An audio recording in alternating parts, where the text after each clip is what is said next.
مستقل یا غیر مستقل رہائشی مطلب شفٹنگ یا نان شفٹنگ، حج سے پہلے یا حج کے بعد حرم کے قریب کسی ہوٹل میں کچھ عرصے رہتے ہیں۔ عزیزیہ،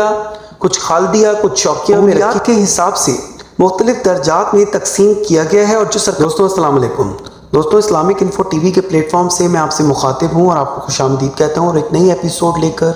میں آپ کی خدمت میں حاضر ہوا ہوں۔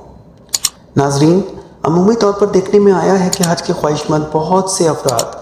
دوستوں پہلے گورنمنٹ حج اسکیم میں درخواست جمع کرایا کرتے تھے، اور ناکامی کی صورت میں ان میں سے صاحب استطاعت پرائیویٹ حج اسکیم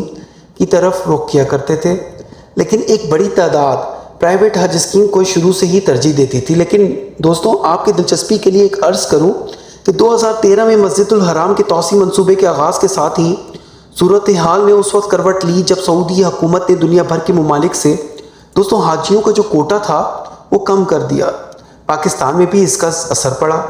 اور گورنمنٹ کو 60% جبکہ پرائیویٹ ٹورز آپریٹرز کو 40% کوٹا دیا گیا۔ دوستوں آگے بڑھتے ہوئے اگر پرائیویٹ حج اسکیم اور گورنمنٹ حج اسکیم کی اصطلاح میں ہونے والے حج پیکج کا اگر تقابل کریں تو درجہ ذیل معاملات سامنے آتے ہیں۔ دوستوں گورنمنٹ حج جو کچھ سال پہلے تک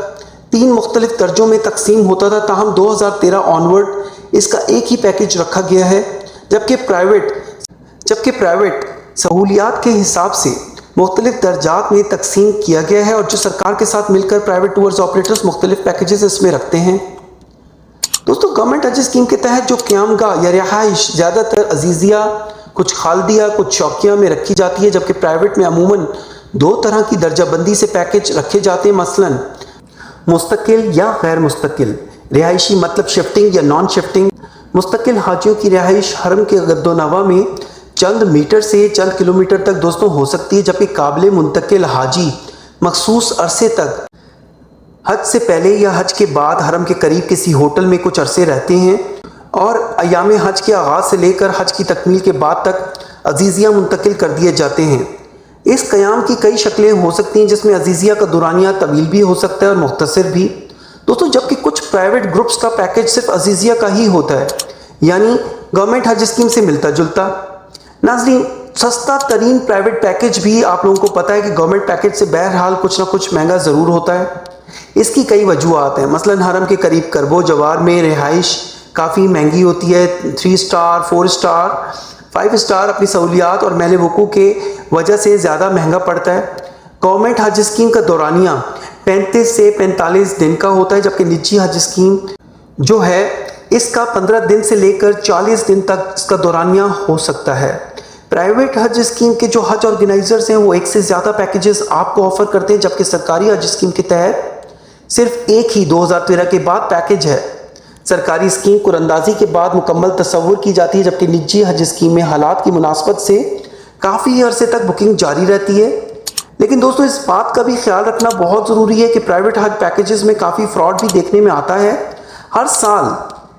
اس لیے اس بات کا خیال رکھنا بہت ضروری ہے کہ ان پرائیویٹ حج ٹورز آپریٹرز کے تھرو ہی حج پیکج بک کروانا چاہیے، جو گورنمنٹ کے آفیشیل سائٹ پر انرول ہوں یا رجسٹرڈ ہوں۔ ناظرین، اس بات کا بھی آپ کو خیال رکھنا چاہیے کہ سستے مناسب پیکیجز اور بہتر ساکھ رکھنے والے گروپس کے پیکیجز کے کوٹے بہت جلدی مکمل ہو جاتے ہیں۔ ناظرین، سرکاری اسکیم میں اگر اخراجات کی بات کی جائے تو یہ مکمل رقم درخواست کے ساتھ جمع کرانا لازمی ہوتی ہے، جبکہ نجی اسکیم میں باہمی رضامندی سے یہ ایک ساتھ کی صورت میں بھی آپ رقم ادا کر سکتے ہیں۔ سرکاری اسکیم کے تحت جو شیڈیول روانگی اور آمد کا آپ کو ملتا ہے تو عموماً دیکھا گیا ہے کہ وہ فلائٹ اسکیجول یا وہ ٹینیور جو ہوتا ہے وہ آپ کو چینج نہیں ہوتا، وہ آپ کی مرضی سے نہیں ہوتا، اس میں رد و بدل نہیں ہو سکتا، یا یوں کہہ لیں کہ کوئی نہیں کروا سکتا۔ جبکہ نجی حج اسکیم میں اپنے منتخب اوقات اپنی سہولیات کو دیکھتے ہوئے کسی بھی حج آپریٹر کو منتخب کیا جا سکتا ہے، اور اپنی ارائیول اور ڈپارچر کا ٹائم آپ اپنی حج آپریٹرز کے ساتھ طے کر سکتے ہیں۔ ناظرین، یہ تو مختصر سا ایک قابل جائزہ تھا پرائیویٹ اور سرکاری حج اسکیم میں، لیکن آپ کو اس بات کا خیال رکھنا بھی ضروری ہے کہ عام طور پر سادہ لوگ اور معلومات نہ رکھنے والے افراد ایسے ایجنٹ کے ہاتھوں لٹ جاتے ہیں جن کے پاس در حقیقت کوٹا ہی نہیں ہوتا، وہ ادھر ادھر سے رابطوں میں رہتے ہیں۔ ناکامی کی صورت میں بے بسی کی صورتحال پیدا ہوتی ہے، اور بالآخر آپ اپنے اخراجات سے تو ہاتھ دھو ہی بیٹھتے ہیں، بلکہ حج سے بھی محروم رہ جاتے ہیں۔ تو اس لیے گورنمنٹ سے تصدیق شدہ ان ٹورز آپریٹرز کے پاس بکنگ کرانی چاہیے جن کی فہرست گورنمنٹ کی وزارت حج و بین المذاہب آمانگی کی جانب سے ان کی ویب سائٹ پر شائع کی جاتی ہے۔ گورنمنٹ بھی اس سلسلے میں اخبارات میں آگاہی مہم چلاتی رہتی ہے، اور ابھی ریسنٹلی سعودی گورنمنٹ نے بھی ایک الرٹ جاری کیا تھا فراڈ سے متعلق۔ وہ اگر آپ لوگوں کو نہیں پتا تو میں ایک ویڈیو اپنے اسی چینل پر اپلوڈ کروں گا فراڈ سے ریلیٹڈ، تو آپ ضرور دیکھیے گا۔ مختصراً یہ کہ اسکیم ایک مارکیٹ میں سرکولیٹ کر رہا ہے کہ کچھ لوگ سعودی عرب کے آفیشلز بتا کر جعلی ویب سائٹ کے تھرو آپ کو لنک شیئر کرتے ہیں، تسلی کروانے کے بعد آپ کو آپ کی معلومات حاصل کرتے ہیں، اور پھر جب معلومات حاصل ہو جاتی ہیں تو پھر فردر اگلا اسٹیپ ان کا یہ ہوتا ہے کہ آپ سے رقم بٹورنے کا کہتے ہیں، تو پھر وہ رقم بٹورنے کے بعد بالکل غائب ہو جاتے ہیں منظر سے۔ تو اس لیے اس بات کا خیال رکھیں کہ یہ اسکیم سعودی عرب کی طرف سے الرٹ آیا ہے، اس اسکیم کے بارے میں آگاہی زیادہ سے زیادہ اپنے پرائیویٹ جو حج ٹورز آپریٹرز کے تھرو جا رہے ہیں ان تک پہنچائیں۔ اس ویڈیو کو بھی زیادہ سے زیادہ شیئر کریں تاکہ اس سے آگاہی جو میں نے اس ویڈیو کے تھرو آپ لوگوں تک پہنچانا چاہی ہے وہ زیادہ سے زیادہ ان حاجین صاحبان تک پہنچے جو پرائیویٹ حج ٹورز آپریٹرز کے تھرو حج کرنا چاہتے ہیں، اور تاکہ وہ لٹنے سے بچ سکیں۔ اگر آپ لوگوں کو ویڈیو پسند آئی ہے تو ویڈیو کو لائک اور شیئر ضرور کیجئے گا، بیل آئیکن بھی پریس کیجئے گا، اور چینل کو سبسکرائب کرنا مت بھولیے گا۔ Thank you.